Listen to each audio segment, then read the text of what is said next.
Bonjour, bonjour. Alors, tout va bien? J'espère que tout va bien chez vous. Aujourd'hui, je vais vous lire Grand loup et Petit loup de Nadine Brincombe et Olivier Talec.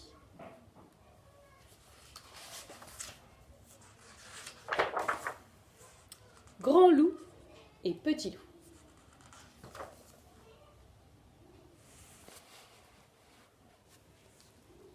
Depuis toujours, Grand loup vivait là, seul, sous son arbre en haut de la colline. Puis, un jour, vint Petit loup. Il arriva de loin, de si loin que Grand loup ne vit d'abord qu'un point.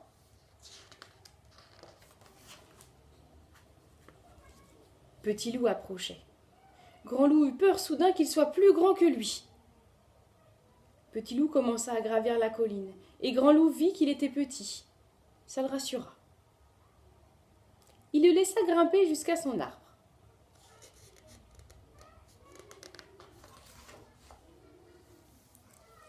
Petit loup resta toute la journée sous le grand arbre de la colline. Maintenant, sous l'arbre, ils étaient deux, Grand loup et Petit loup. Ils ne se parlaient pas, ils se regardaient un peu du coin de l'œil, comme ça, sans méchanceté.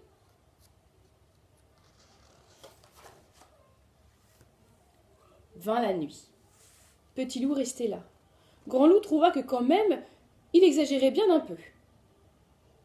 Quand Grand loup se coucha, Petit loup se coucha aussi. Alors Grand loup vit que Petit loup tremblait un peu du bout du nez. Et il tira vers Petit loup un petit bout de son drap de feuilles.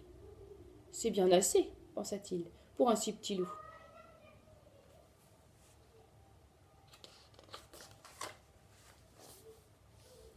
Le matin, Petit loup était encore là. Comme chaque matin, Grand loup grimpa aux branches pour faire ses exercices. Et Petit loup grimpa aussi.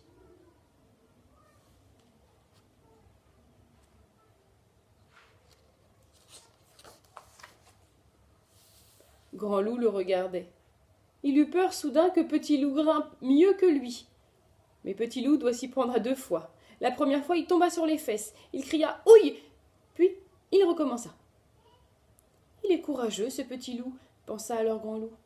Et il le laissa grimper aussi haut que lui et faire des exercices.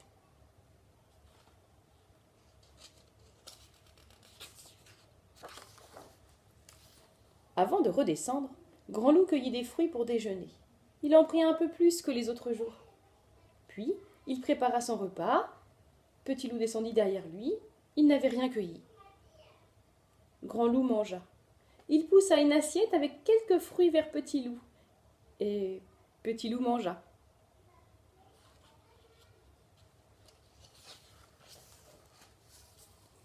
Après manger, Grand loup s'en alla faire sa promenade. Il descendit la colline, puis il se retourna. Petit loup était resté sous l'arbre. Grand loup sourit. Petit loup était vraiment petit. Il traversa le grand champ de blé en bas de la colline, puis il se retourna. Petit loup était toujours sous l'arbre. Grand loup sourit. Petit loup était encore plus petit. Il atteignit l'orée du bois, et une dernière fois il se retourna. Petit loup était toujours sous l'arbre, et il était si petit à présent qu'il fallait vraiment être Grand loup pour savoir qu'il était là, ce tout petit loup. Une dernière fois, Grand loup sourit. Puis, il entra dans le bois pour continuer sa promenade.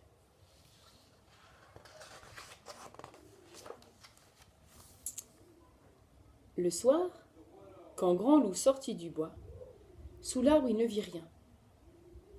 Bien sûr, je suis trop loin, se dit-il, et il sourit. Il atteignit le bas de la colline après avoir traversé tout le grand champ de blé, et sous l'arbre, il ne voyait toujours rien. C'est bizarre, se dit-il.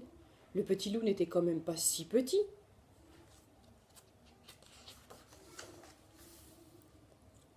Pour la première fois, il se sentit inquiet. Il remonta la colline bien plus vite que les autres soirs.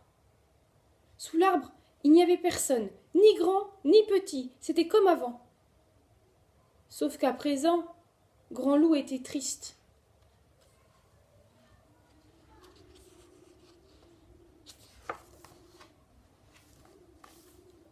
pour la première fois ce soir-là, Grand Loup ne mangea pas.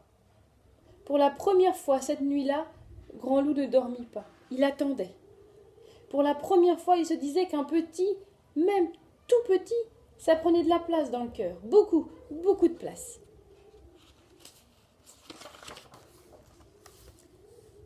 Le matin, comme chaque matin, Grand Loup grimpa sur l'arbre.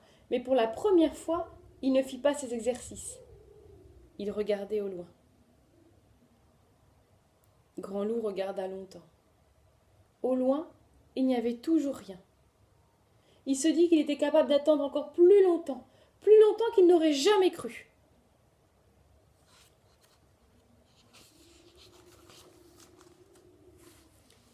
Puis, à force d'attendre, il se mit à penser à de drôles de choses. Il se dit que si le petit loup revenait, promis, il lui laisserait un bout de drap de feuille un peu plus grand, et même beaucoup plus grand, et une assiette plus pleine, et même que peut-être il le laisserait monter plus haut que lui et faire tous ses exercices, même ceux qu'il était le seul à connaître.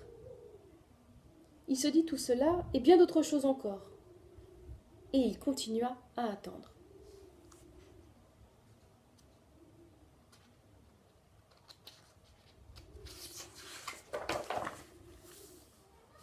Et puis, là-bas, il y eut un petit point. Mais un point si petit qu'il fallait être lui, Grand Loup, et avoir attendu autant pour penser que là-bas quelque chose approchait. Son cœur battait de joie. C'était la première fois. Là-bas, le petit point grandissait. Pourvu que ça soit lui, ce petit, se disait Grand Loup.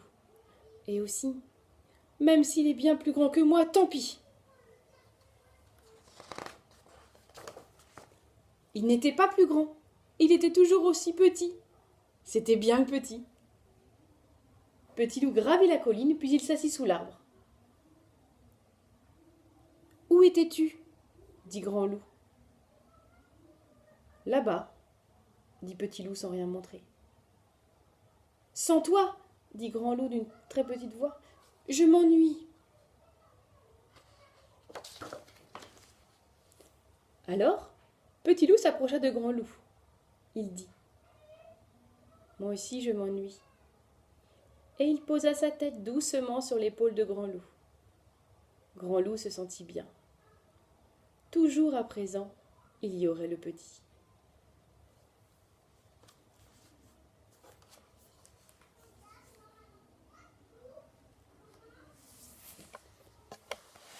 Voilà pour cette histoire aujourd'hui, et je vous dis à bientôt!